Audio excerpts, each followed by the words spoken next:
right. Yes, yes, yes. Hello, everyone. Hello.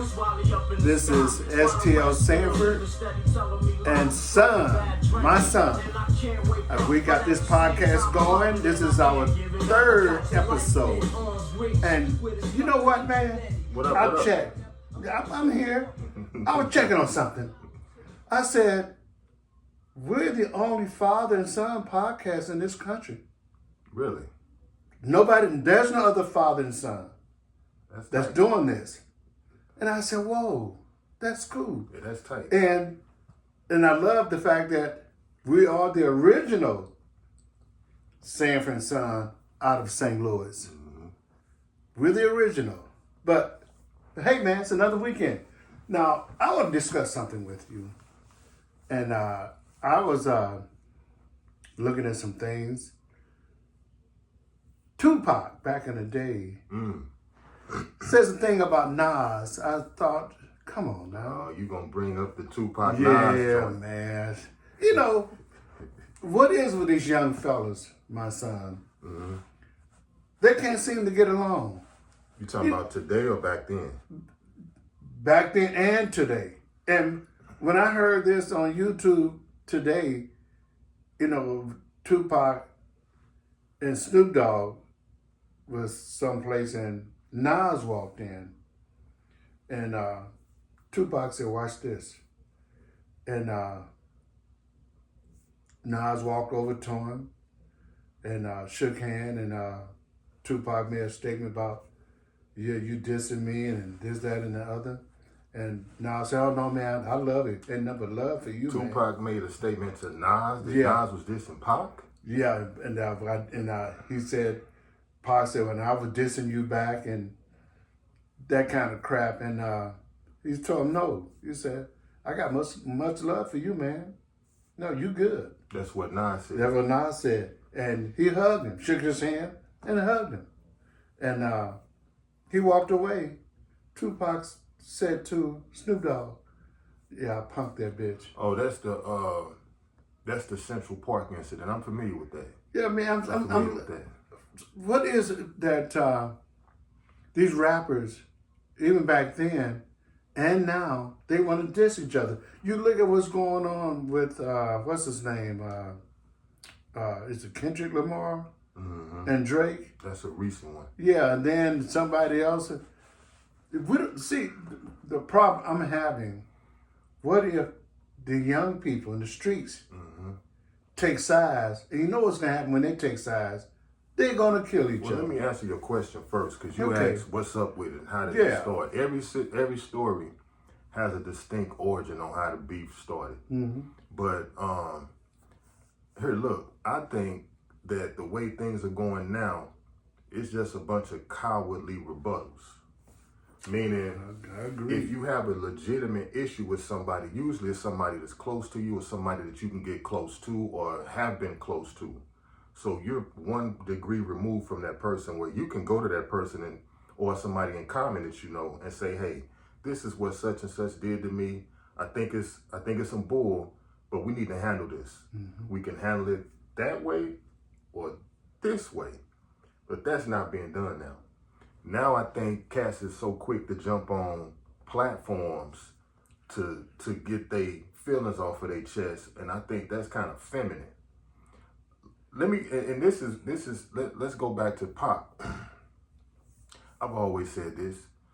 I think that Pac is he could be considered the greatest of all time. Yeah, oh my God, the dude can come up with. He's a hard worker. Mm-hmm. You know, he's not.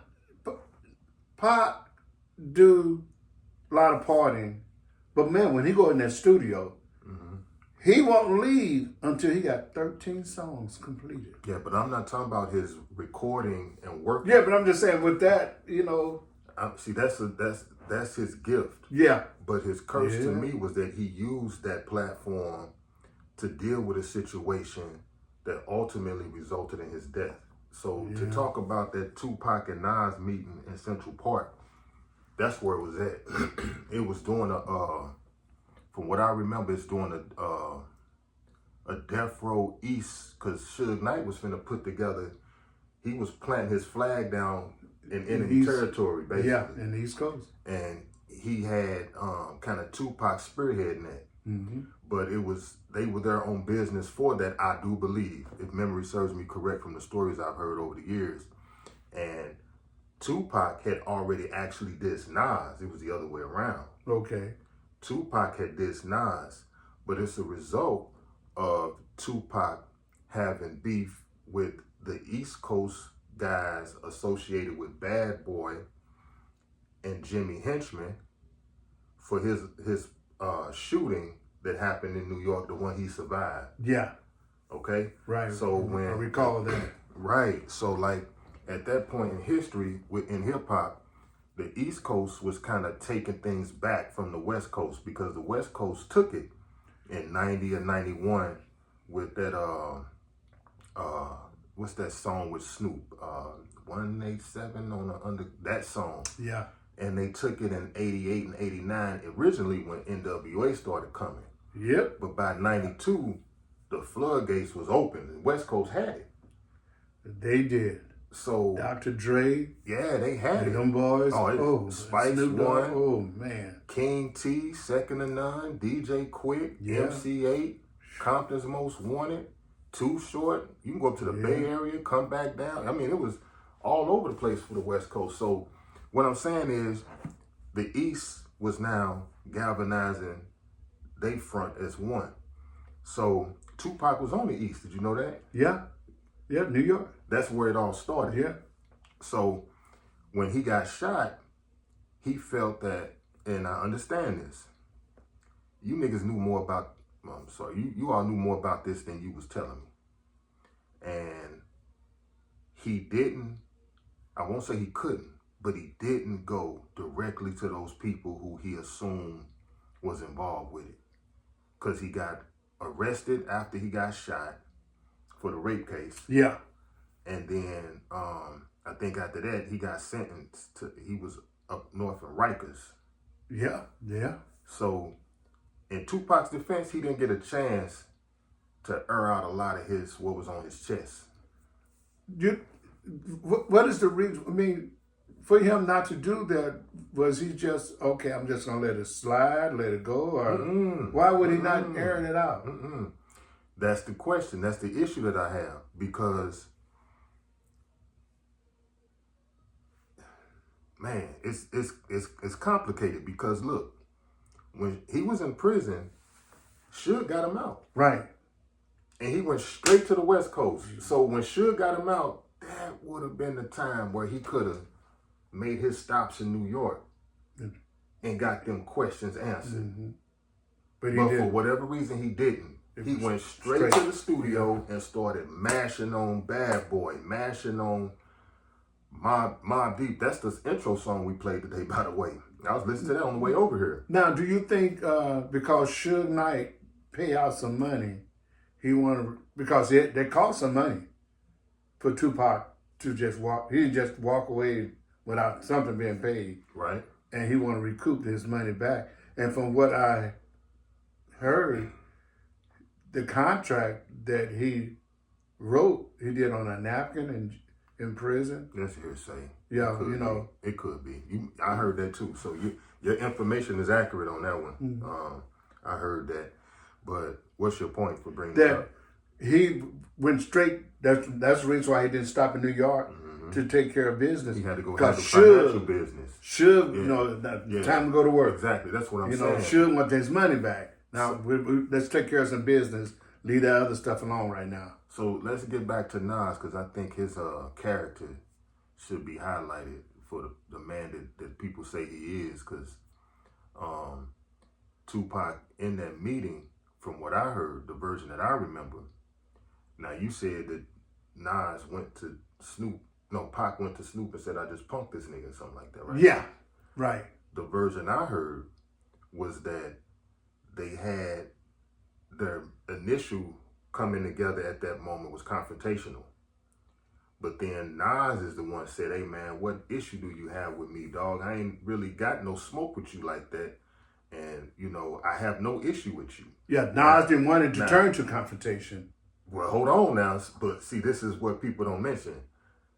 Nas had about 50 hitters with him. Yeah. And Snoop Dogg did say that. Because when soon Tupac made that statement to Snoop Dogg, and I punked that bitch, and Snoop Dogg said, wait a minute now. Wait a minute now. He wasn't by himself. He said that, oh no, he gave us a pass. He gave us a pass. That's exactly what he gave us a pass. Now, where we about to go is going to piss off some Tupac lovers. I'm quite sure. Okay, because the inability to understand what environment you in, that's 2 examples now. Mm-hmm. That was the first example. The second one is when he put his hands on that Crip at the Vegas the night he got killed. Yeah. See, it's a time when you got to mash, but it's a time when you got to know, hey, this ain't the time. Yeah. So Snoop was right. Snoop was born into that gangbanging. Snoop, hey man, I know when I see this can end wrong for us. That was his exact word to Tupac after Tupac made that statement. He said, Pop, been in this world, been in this life. I know a dude when I see a dude. Mm-hmm. You didn't punk him. He emphasized that Tupac to him. Yeah. You didn't punk him. Yeah. He gave us a pass. He didn't say, Tupac, he gave you a pass. He gave us a pass because he was already insulated with his fellas. And what we're saying don't make Death Row or the West Coast niggas less G's than what they are. No, it doesn't. My point is, if I'm in your neighborhood or if I'm at a club and you got more of your people here, I might lose. That's it. And that was the environment that they were in at that given moment. But to move forward, like after that, you know that the first thing Pac said to Suge is that, hey man, on Machiavelli, I got this track, this and Nas. I want to take that off. Okay. I want to take that off. Good. For what I remember, that was 2 weeks or less before Tupac was murdered. Suge never took the verse off. So when Machiavelli came out, the song is on the Machiavelli CD right now where he's dissing Nas. Wow. So, you know, that story that you mentioned is the crossroad and the fork in the road, I should say, where had things gone differently, where would we be right now in hip hop? Because you mentioned the guys beefing now and how it can end up relative to how it was in the past with these guys with the beef on wax spilling into the streets. I hope it don't get to that point because now you got females rapper dissing each other on their songs. And you got, I mean, why can't we just make money? Why can't we just make money and have a good time? You want me to answer that? Yeah, because I want to know. Who's in control of the recording companies? Who's at the top of the publishing companies that pay the black-owned labels and accept and write off and sign off on what they going to put out there? Who's in control of that, us or them? They're in control. The white man's in control. They're in control. And they'll tell you what lyrics to put out, what not to put out. You just answered your question. Yeah. That's why we beefing with each other. Because they want it out there. Because it's a lot of... It's amazing that the man thinks that we put out these ratchet songs that people would love it. I think they may have us, they underestimate us. Always keep in mind, only a few people can make a lot of noise. I find it hard to believe that majority of people want to hear all this ratchetness. I think we got a lot of good people who want to hear some good music. That's true, but look. Good rapping music. But look, racist supremacists always focus on black people's lowest common denominator. Division. They focus on that. Yeah. So when they're talking about crime in Chicago, they focusing on the lowest common denominator of Chicago. That's not indicative of the entire city of Chicago. No, it's not. Those stupid dudes out there killing each other. That's not indicative of that. And those guys, I apologize for calling them stupid. They're just not there yet to where you and I are. You understand what I'm saying? But regardless of their level of thinking and consciousness, racist people are always going to focus on that. Yeah. They focus on that, but they fear those who are thinking at the level which could possibly be a threat to them. So my point is that ratchetness is not a threat to white supremacy. No, it's not. But if intellectual conversations, like Tupac was doing that for a moment, and productivity is the threat. That's a threat. That is the threat. Yeah. But see, they learned a lot from that Biggie and Pac beef. We could get them to eliminate each other like this. Yep. You understand what I'm saying? Yeah. So it was more so of a science experiment before their deaths, because you had other rappers out here. This is my opinion, and those who know. In the early 90s, you ever heard of DJ Quick? Yeah. Okay, he was in tour with MC8. Yeah. For a long time. One Crip, one Blood. Both out of the city of Compton. I expected their beef to end like Tupac and Biggie's, but it didn't.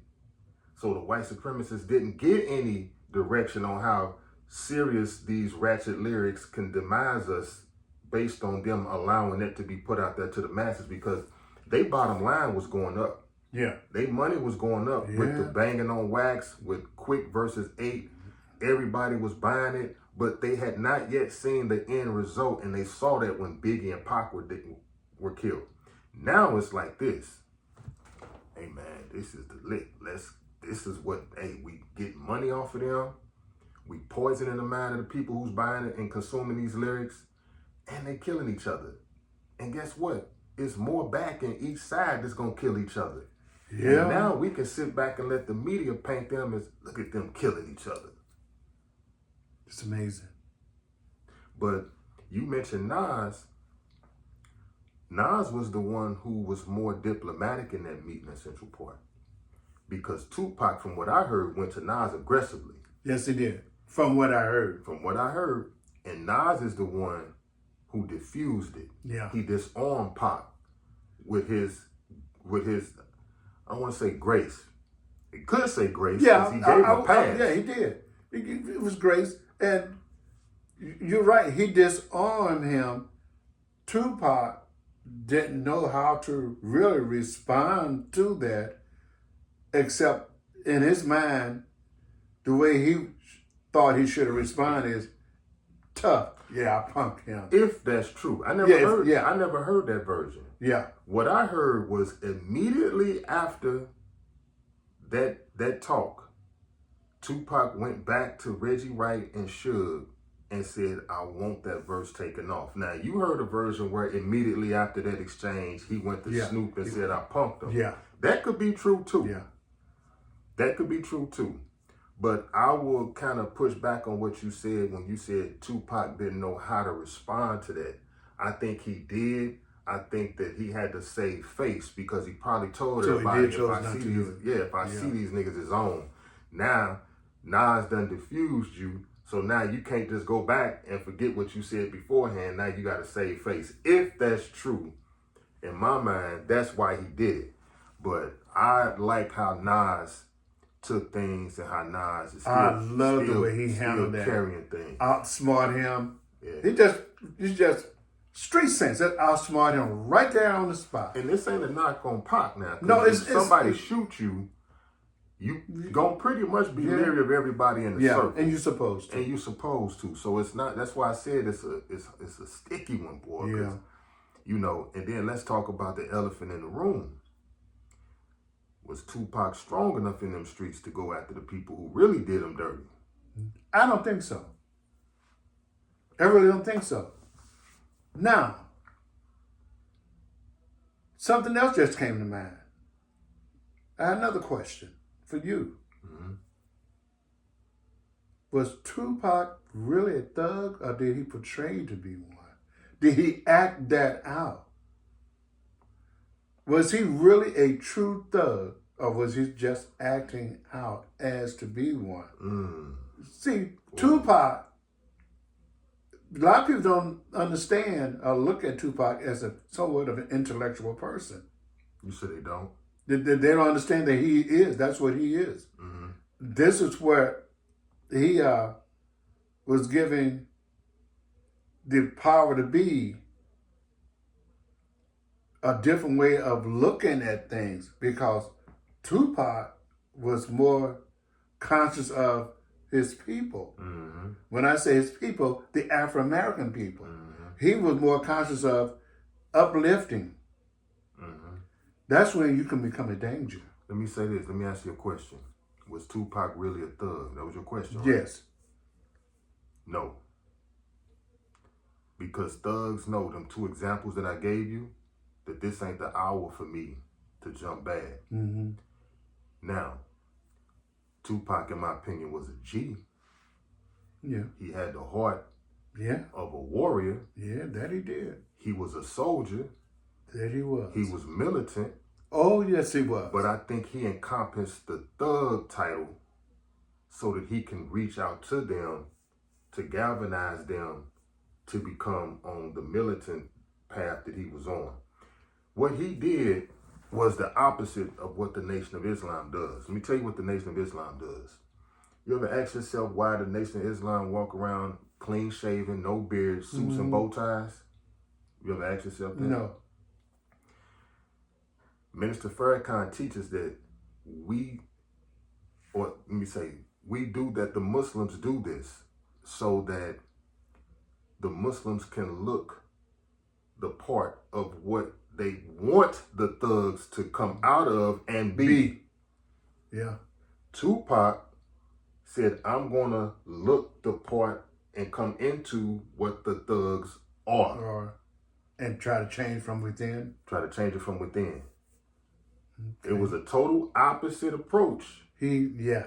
But I can't say Tupac was wrong. No, my opinion, no. I'm going to say it now because as you were talking, I got to thinking, I said, wait a minute now.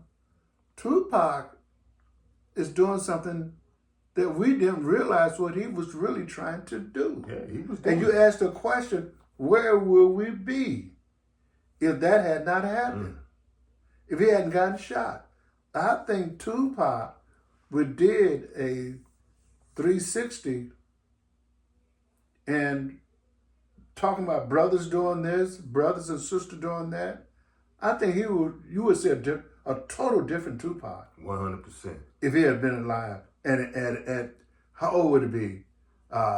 Close to 50? No, he'd be over 50. He was 5 years older than me. So okay, so he'd be over 50. Yeah. So I think Tupac would have been one hell of a man. Mm-hmm. He would have made some changes. He would have. He would have made some changes, and I think he would have kept a lot of young men from going to prison. He would have put a lot of young men, who give them the mindset of, let me be a better man. Mm-hmm. Let me be accountable for what I did wrong or doing wrong or about to do wrong. Let me be accountable in taking care of my family. Let me understand more of my heritage, the Afro-American, because that's what Tupac was. He knew all about that. It just highlights the tragedy of lives being cut short prematurely. Yeah. Because those questions, what if, they'll always be there. Yes. But just from back to your question, was he really a thug? You know, he was more so coming up somewhat of a square. Now, I'm not saying he didn't know about the streets, but he was in these School of the Arts with Jada Pinkett Smith, and he was very articulate, and he wasn't on that route. He wasn't on that in his teen years. No. That kind of came as he evolved. Like he once said, I didn't have a criminal record until I put out one, till I put out a record. Yeah. So he was on a path of being what you and I are sitting here today saying he would have ultimately become had he not been killed. But that's the lure of certain catalysts when you enter that pool of what they are. If you're not strong, you can be encompassed by that which you're trying to change. You understand what I'm saying? Yeah. Yeah. No, as you're talking, I'm thinking of people that are just like Tupac, that went to those type of schools. Mm-hmm. Lil Wayne. much about Lil Wayne. Yeah, Lil Wayne and another rapper went to. They went to a public school, but they went to a school where you had to be somewhat smart. Mm-hmm. And I'm thinking, as you're talking, I'm saying, wait a minute now. There's more rappers are portraying. Oh yeah, it's a persona. To be. It's a persona. Yeah.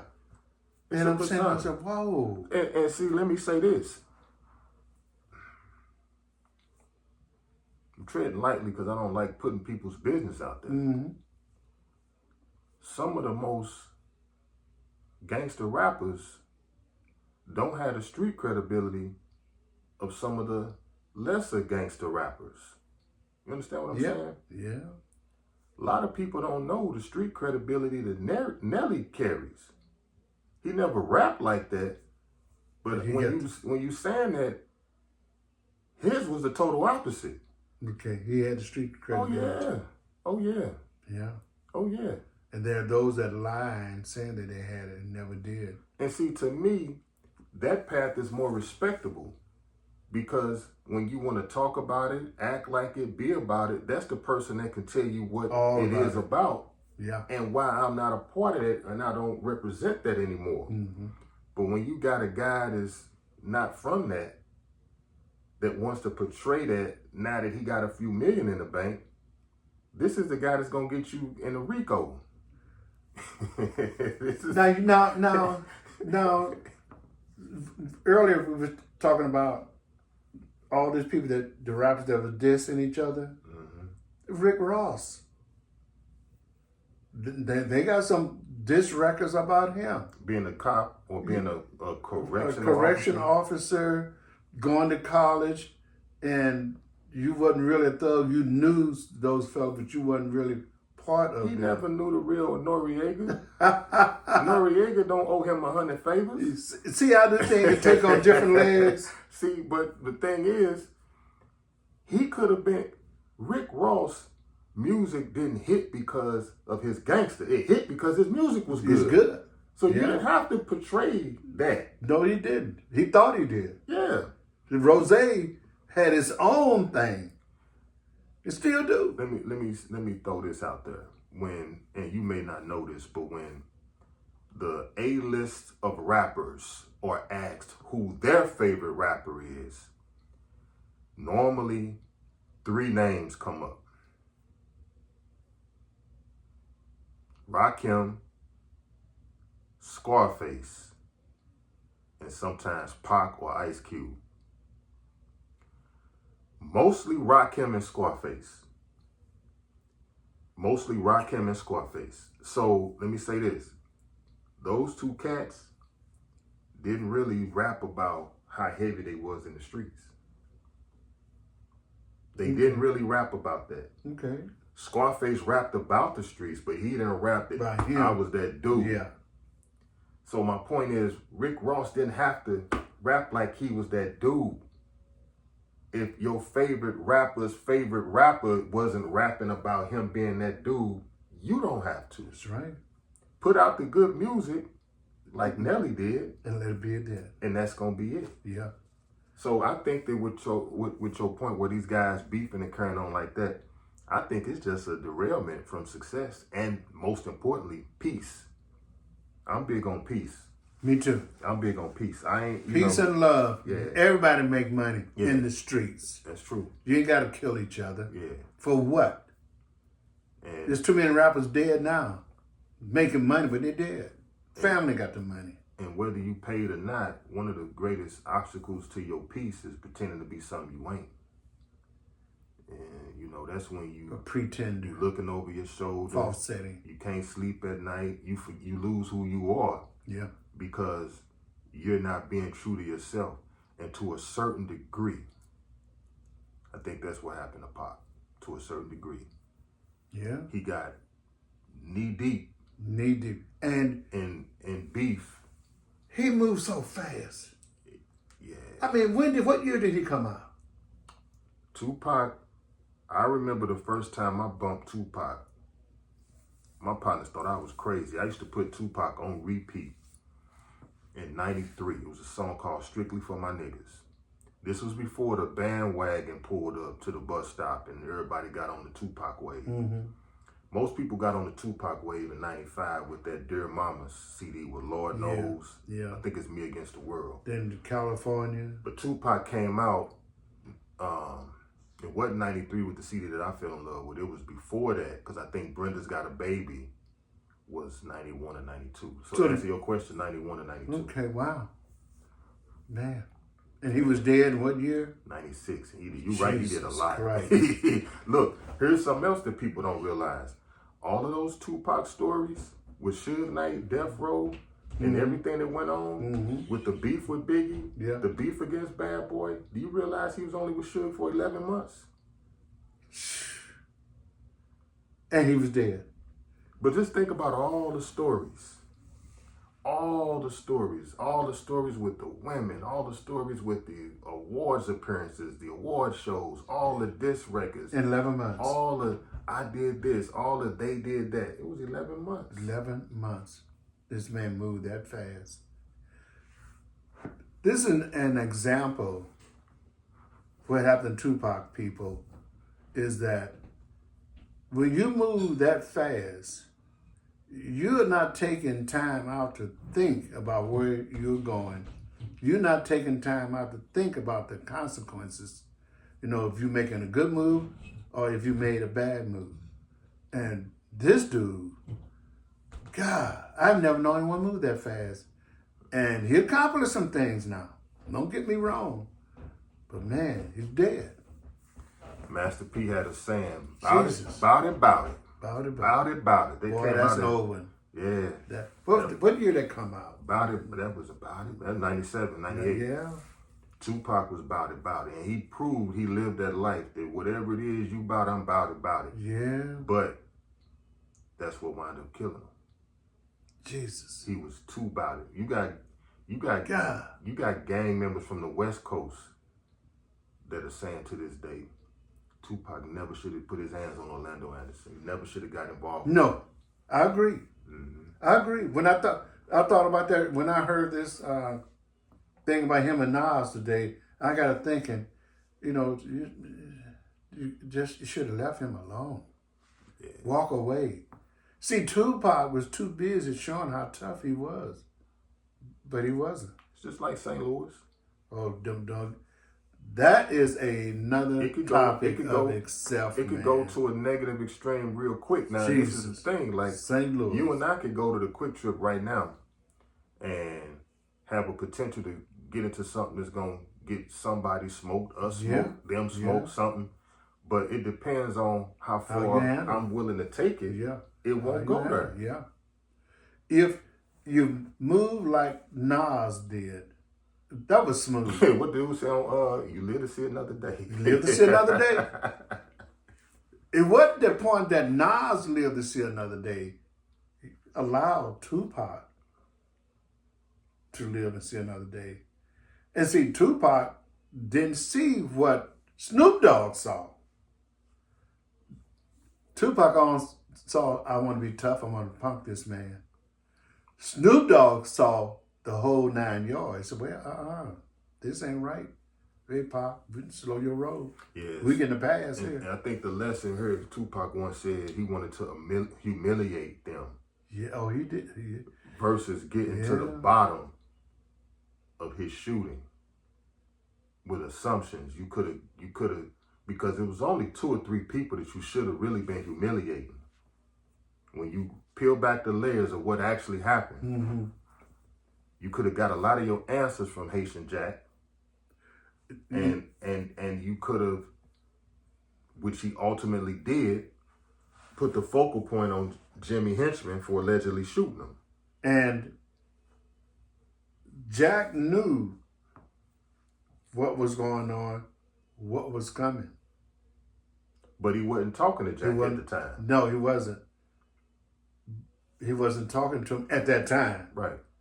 They had stopped talking for some reason. Yeah. Because Tupac, I'm tell you why, because Tupac was a little apprehensive of Jack after the rape conviction resulted in Jack and them not getting no time. Right, he thought he was set up by him. Exactly. So with the girl. But my even thing with is, the girl, right? I didn't say he could go right to Jack. I said he can get his answers from Jack. Yeah. Meaning you got people in common that know Jack. Yeah. See what I'm saying? Mm-hmm. If you really want answers, you could get your answers. But do you want answers or do you want to humiliate? Humiliate. And that still won't get you your answer. Nope. Get your death. Quick way to the grave. Man, Tupac. Smart man. Dead and gone. Die young. How old was he? 25? 25 freaking years old. 25.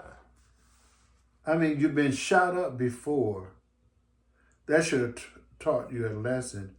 But you're too busy want to prove how hard you are. And only get you dead or in jail. I'm glad I would never, ever like that want to prove how tough I am. Only toughness I want to prove, how much money I can make. And I was tough in doing that. From 9 years old, all the way up until I opened up that club, I was tough when it come to making money. Beef, I didn't care about beefing with nobody. Not my style. You got a problem with me? We can talk about it. But man, that dissing and humiliation, you take it too far. Mm-hmm. And we're doing that right now. Our kids are doing that right now. And you parents out there, you need to check your kids, talk to your kids, be accountable. What is the problem that we cannot go in our kids' room and search for a weapon?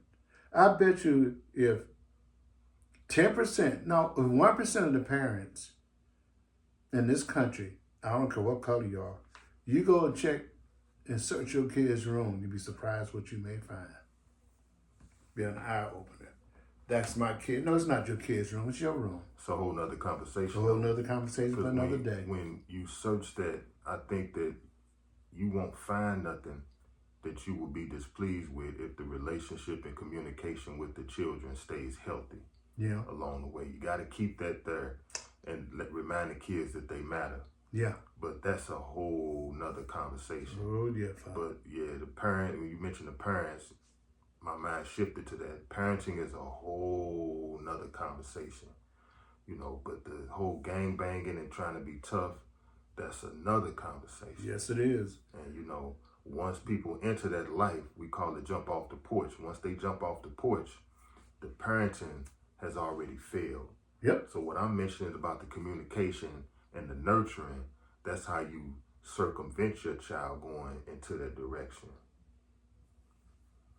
Jesus. 25-year-old, dead and gone. This man he did not even have a chance to reflect on what he accomplished. Couldn't have. At 25 years old and constantly moving. He wasn't slowing down for nothing. This dude was if he wasn't out partying all night, he was out working all night. He accomplished a lot for a young man. He would have got it back together with the East Coast ultimately. Oh yeah, I believe I believe he would have. Because he didn't realize it at the time, but he had a lot of supporters on the East. Yes, he did. Record buying fans. Yeah.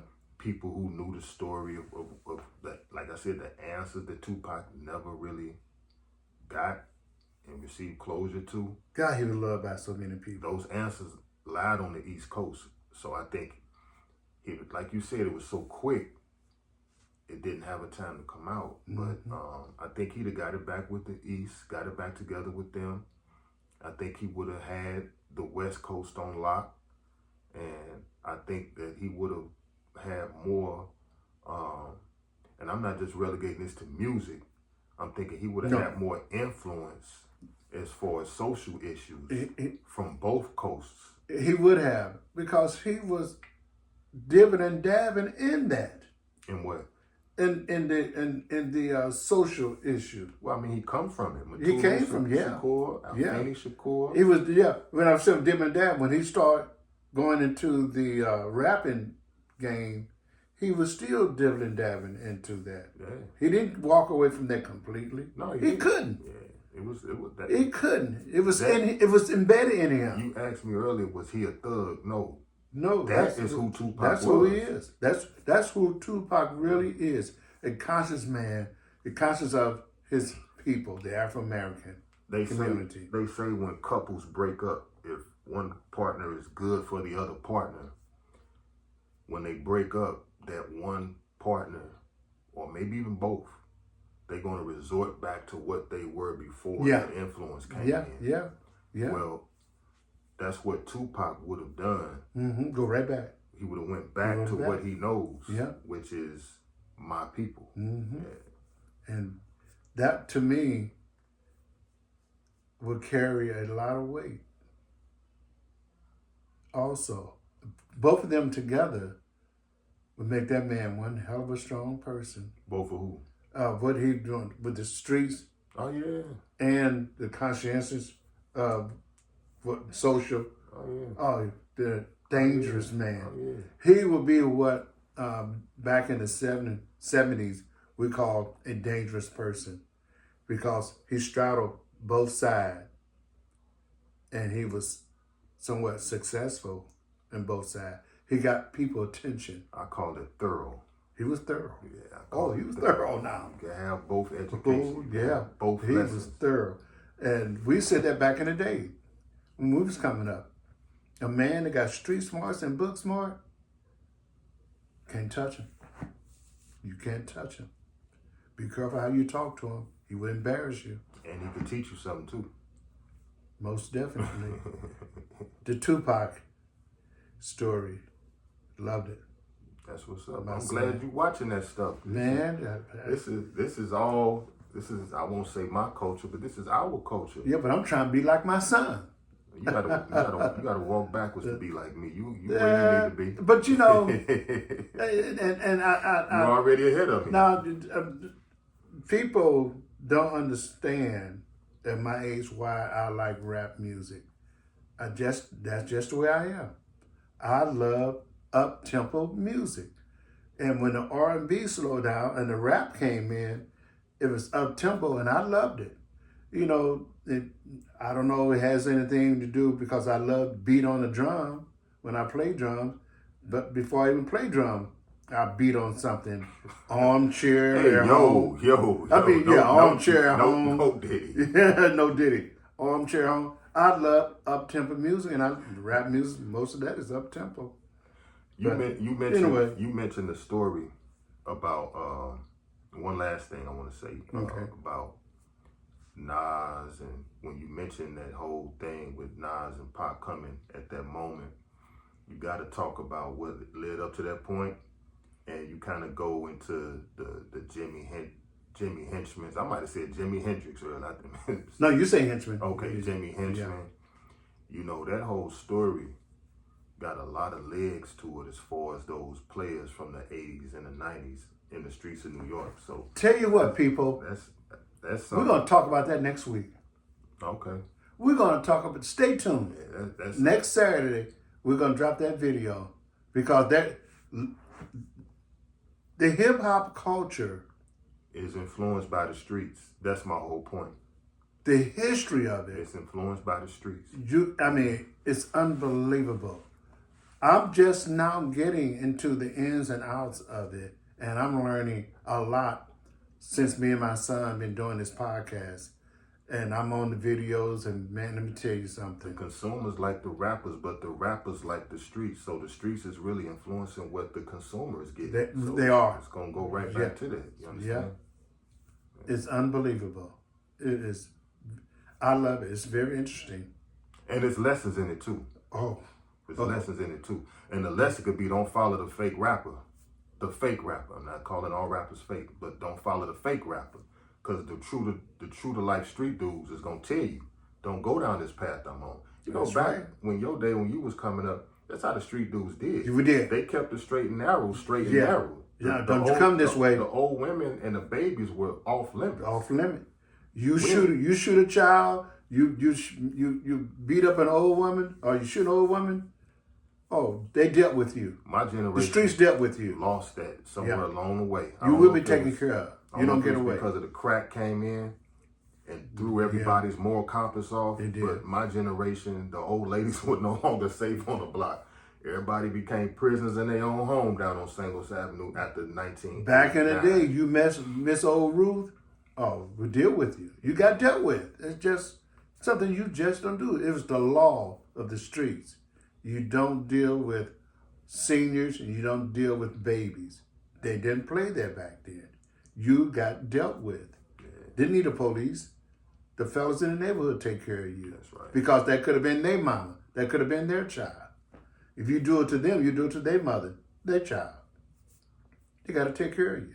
Mm-hmm. And then when you go to prison, they're going to make sure you get taken care of in prison. And wasn't no hiding in the house when the mentally ill person came on the block and was cutting up.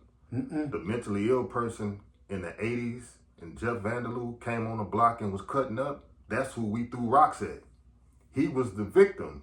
He was the one that needed help. Now, everybody needs help from him. It's totally backwards now. But, you know, that's why I said it's lessons in this. Yes, it is. That was a good conversation. I loved it. My son. Yeah. Next week, we're going to talk about this some more. I bet. Stay tuned. Y'all have a good one.